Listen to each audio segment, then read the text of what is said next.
When I was little and saw people crying in movies, I thought they simply put a few drops in their eyes and that's it. There was nothing more behind that performance. But as I grew up and the dramas I watched became more sophisticated,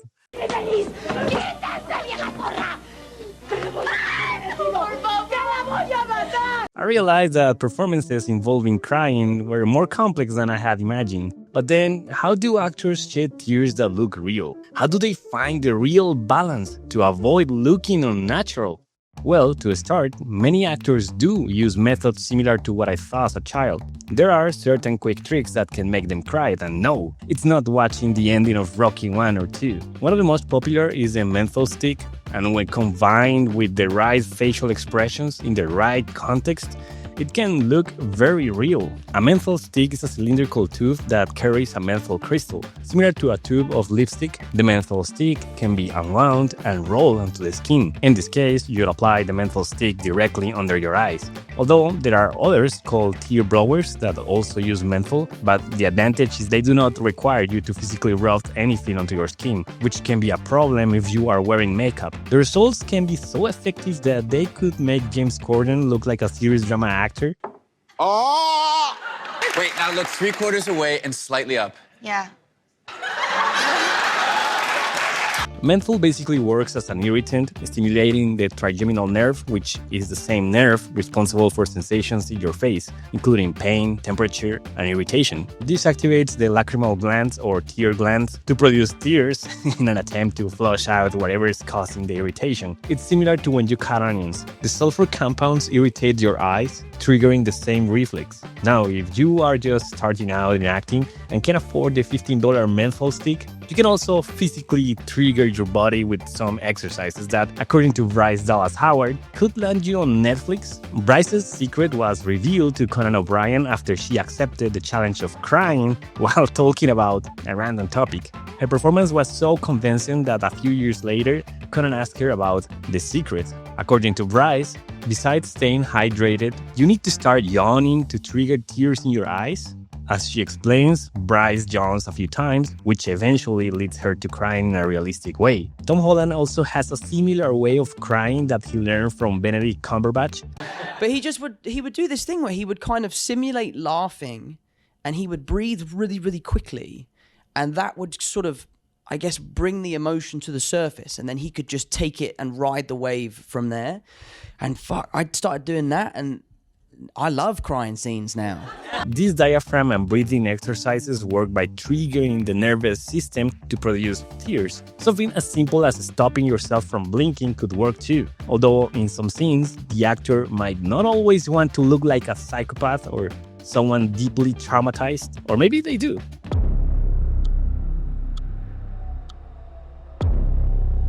Daniel Kaluuya's famous scene, although it could have been done by simply stopping himself from blinking and letting irritation-induced tears flow, had something more than just the physical effect we've discussed so far. Kaluuya developed a psychological technique that allowed him to cry 5 times per take in this scene without needing menthol or yawning. For me, they say have an emotional memory, but I remember the color and the texture of that color, and then it unlocks. What's the color? Purple. No kidding. Ooh.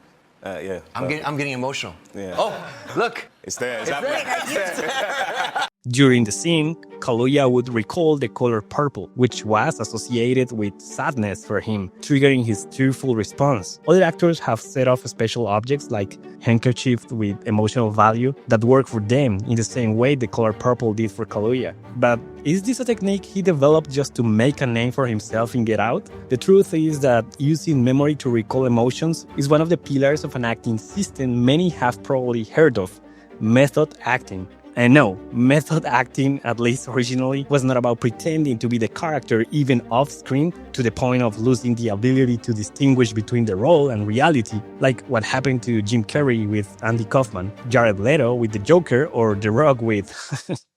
well, The Rock. In its early days, the method was developed by the famous Russian actor Konstantin Stanislavski, who, besides having the best name in the world, urged his students to strive for believable truth in their performances by drawing from their own true experiences and emotions. Within this system, Stanislavski described the magic if, which means being able to imagine a character's given circumstances well enough to understand what they might do in any situation. When something happens to your character in the play, you can respond naturally because you deeply understand the world they exist in. Lee Strasberg, one of the core figures in the development of method acting, followed Stanislavski's footsteps and introduced something called affective memory, using personal life experiences to bring yourself closer to the character. I got crying on cue down pat in my 3 years working on a soap, so I think I'm pretty good at it, and no real trick, I just think of something sad. Margot Robbie, as well as Anya Taylor-Joy, mentioned recalling sad memories to achieve these scenes, following the traditional method acting approach. But then, what about the power of understanding the character, their context, goals, and emotional state to evoke sadness in a specific scene? Well, this other aspect of the method takes these performances to an even higher level. A great example is Matthew McConaughey's famous crying scene in Interstellar. In the film, McConaughey plays Cooper, a pilot who, due to time dilation, has lost 23 years on Earth. While aboard his ship, he watches video messages from his children for the first time. According to McConaughey, those were genuinely his first time seeing those videos, so everything was a surprise since he was deeply immersed in the character, watching them trigger real sadness, which is what we see in that incredible scene. By empathizing with and truly understanding their characters, actors can deliver uniquely powerful portrayals of sadness where, as an audience, we don't even need to see tears to feel emotion.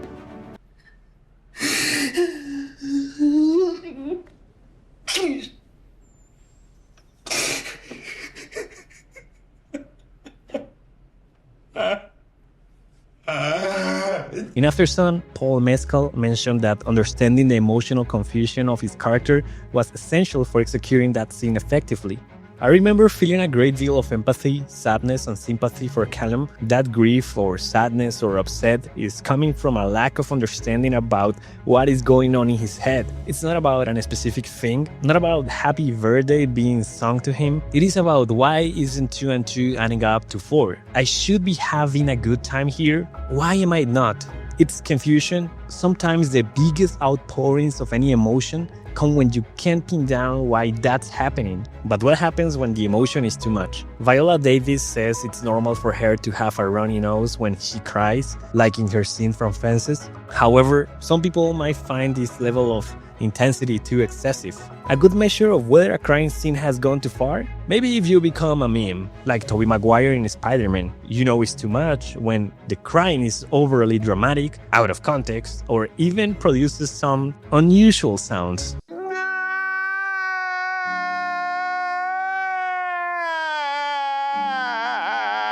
The good news? I tuned out that cry doesn't always have to be believable. In fact, exaggerated crying can be a perfect tool for comedy. Almost all comedians overdo their facial expressions when crying to make the audience laugh. When you combine exaggeration, strange sounds, and an absurd context, you can create one of the greatest comedy crying scenes in film. No, wait, let me say something. Let me say something.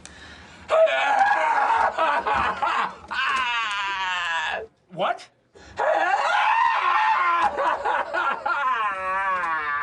Ron, are you okay? Ron. However, if one wants to take a risk, it's sometimes better not to cry at all. If the scene or the story doesn't call for it, there's no need to be Viola Davis and spells not 23 times to move the audience. At least this is Meryl Streep's stance. She performed the famous silent crying scene in Sophie's Choice. It's clear that crying is one of the challenges many film actors face, and each has their own approach to it. What is certain is that the film industry has historically drawn from acting systems like method acting, which date back as far as the Romans. Roman educator and rhetorician Quintilian, in describing the great Greek and Roman performances, attempted to explain the actor's process. The great secret for moving the passions is to be moved ourselves, using visions or experiences from life, whereby the images of things absent are so represented to the mind that we seem to see them with our eyes and to have them present before us. The problem is that in some cases, These methods have been linked to emotional fatigue or sleep deprivation. After all, it's not exactly fun to relive traumatic experiences over and over for a scene. Perhaps that's why Stanislavski himself eventually abandoned the idea of recalling intense emotional events for performances, reserving it only for extreme cases. The good thing is that, as we've seen, crying in acting goes beyond just one method. From menthol lipsticks to yawning, actors have found various tools to produce tears, tools that will likely continue to be used without us even realizing it.